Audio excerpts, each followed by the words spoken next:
Welcome to Sharmi's கிச்சனுங்க. வாங்க வாழைப்பூ பொரியல் எப்படி செய்கிறதுன்னு பார்க்கலாங்க. பாருங்கள், வாழைப்பூவை நான் டே பிஃபோரே நல்லா க்ளீன் பண்ணி எடுத்து வச்சிட்டேங்க. இப்போ நம்ம கட் பண்ணி உப்பு தண்ணியில் நல்லா ஆட் பண்ணி வச்சிடலாங்க. தாளிக்கும் போது அப்போ தான் கருக்காமல் இருக்குங்க. பாருங்கள், வாழைப்பூ பொரியலுக்கு நம்ம இப்போ தேவையான பொருள் ஆட் பண்ணி வேக வச்சு எடுத்துக்கலாங்க. நான் பாருங்கள், கடலைப்பருப்பு 100 கிராம் எடுத்திருக்கேங்க. நல்லா ஊற வச்சு எடுத்திருக்கேன். இப்போ இதை ஆட் பண்ணிக்கலாங்க.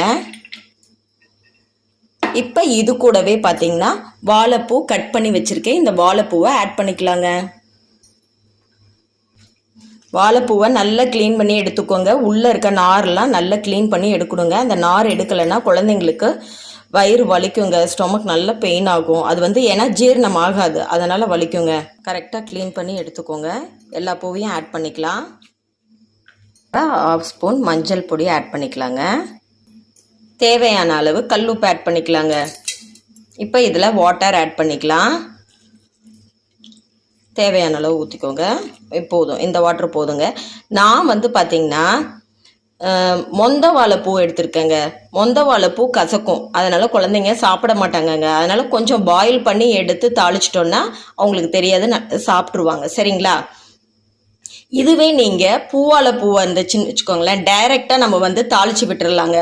அது கொஞ்சம் கூட கசக்காதுங்க. இப்போ நம்ம 2 விசில் விட்டு எடுத்துக்கலாங்க.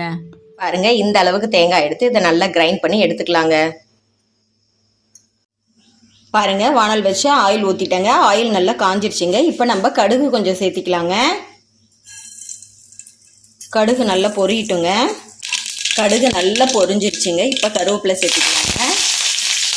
பாருங்க, ஒரு பெரிய வெங்காயம் நான் நறுக்கி எடுத்து வச்சுருக்கேங்க. அதை ஆட் பண்ணிக்கலாம். இது நல்லா வெங்காயம் நல்லா வதங்கி வரட்டுங்க. இப்போ பாருங்கள், கொஞ்சமாக நம்ம பெருங்காயத்தூள் சேர்த்திக்கலாங்க. கடலைப்பருப்பு ஆட் பண்ணியிருக்கோம் இல்லைங்களா, அதனால் பெருங்காயத்தூள் கொஞ்சம் ஆட் பண்ணிக்கலாம். ஆட் பண்ணிவிட்டு இப்போ நம்ம வேக வச்சு எடுத்து வச்சுருக்க வாழைப்பூ ஆட் பண்ணிக்கலாங்க. இப்போ வாழைப்பூவை நல்லா கிண்டி விடலாங்க.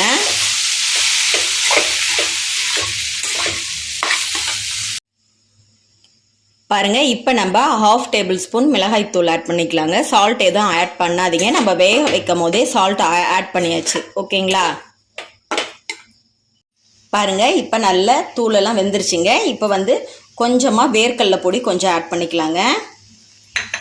அப்புறம் கொஞ்சம் தேங்காய் எடுத்து வச்சுருந்தீங்களா, அதை கிரைண்ட் பண்ணி சேர்த்திக்கலாங்க. இப்போ இதை நல்லா மிக்ஸ் பண்ணிக்கலாங்க. பாருங்க, அட்டகாசமான வாழைப்பூ பொரியல் ரெடிங்க. இப்போ நம்ம கொத்தமல்லி தூவி இறக்கிடலாங்க.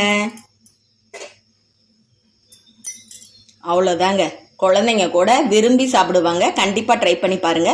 வீடியோ பிடிச்சிருந்தா லைக் பண்ணுங்க, ஷேர் பண்ணுங்க, மறக்காம சப்ஸ்கிரைப் பண்ணுங்க. தேங்க்யூ.